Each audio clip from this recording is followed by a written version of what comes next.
dear readers, it's Tidbit Tuesday yet again, and this time around I decided to do something a little bit different. I'm going to read, which, bear with me because I'm not the world's best out loud reader. I'm going to read one of my favorite scenes from The Seers' War Part 1, The Weaving of the Web, this book here, featuring the lovely Lady Morgan. And it's very early in the book. It's where she's still trying to get her bearings at the castle and figuring her way out, and she ends up in the library of the castle. So here we go. Wish me luck. Got my eyes on. I have to find my beginning. Okay. The library of Caer Threg was vast, occupying an entire lower level of the fortress. At so early an hour in the morning, most of the chamber was in darkness, except for a large desk to the side, where a myriad of candles threw enough illumination for a blind man to read. Clutching her dressing gown about her, Morgan was wandering among the stacks of books and scrolls, when a figure came around the corner of a tall section of shelving, startling her even as she startled him. The court scribe was an old man, even by second-rate standards. His kind face was well wrinkled with age, and his blond hair had long since turned white. But his blue eyes were alert and sparkled with a spirit and humor she'd yet to find in anyone else in Arswood. "My Lady Morgan, what an honor this is!" He smiled widely, reaching to take her hand. Noticing she wasn't wearing gloves, and neither was he stopped and clasped them behind his back as he bowed deeply. "Quite the honor." "Thank you. Bastian, isn't it?" "Indeed it is, my lady." His gaze flicking over her shoulder, he glanced around the cluttered aisles. "Are you alone?" "It took some stealth and a bit of magic, but I slipped the surly bonds of my jailer." Morgan tried to keep the smile on her face and her voice light, but the humor she tried to fake failed to reach her eyes. "Ah, I see." Returning to his desk, the scribe picked up a pile of scrolls from his chair and added them to its already crowded surface. "Was there a reason you felt the need to come to the library so late, your ladyship? A bit of light reading, perhaps?"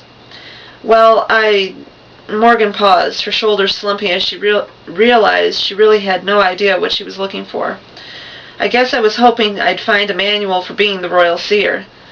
Bastian chuckled softly. "I'm afraid no such item exists, at least not in this library at any rate.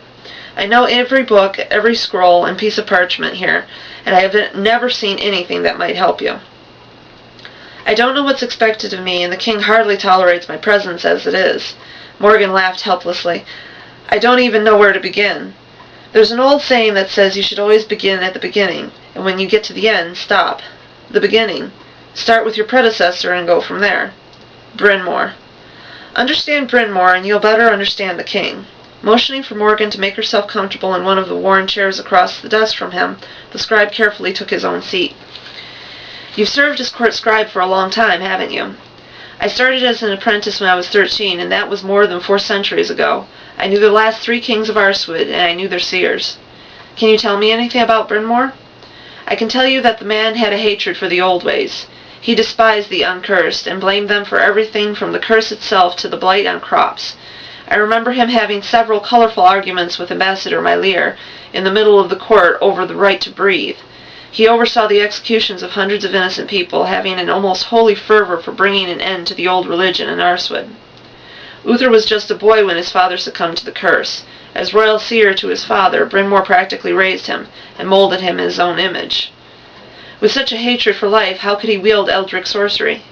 I never saw him use much magic, but then there were few who dared rise against Arswood with Bryn Mawr at the king's side. He had fearsome power, terrifying to behold, but his practices always remained a mystery to me. I'm afraid I can't tell you anything about him personally. You'd be better off asking your defender about that." "My defender." Morgan couldn't hide the bitterness in her tone, or the fear. "He was Bryn Mawr's defender for more than a century. Next to the king, I doubt there's anyone who knew him better.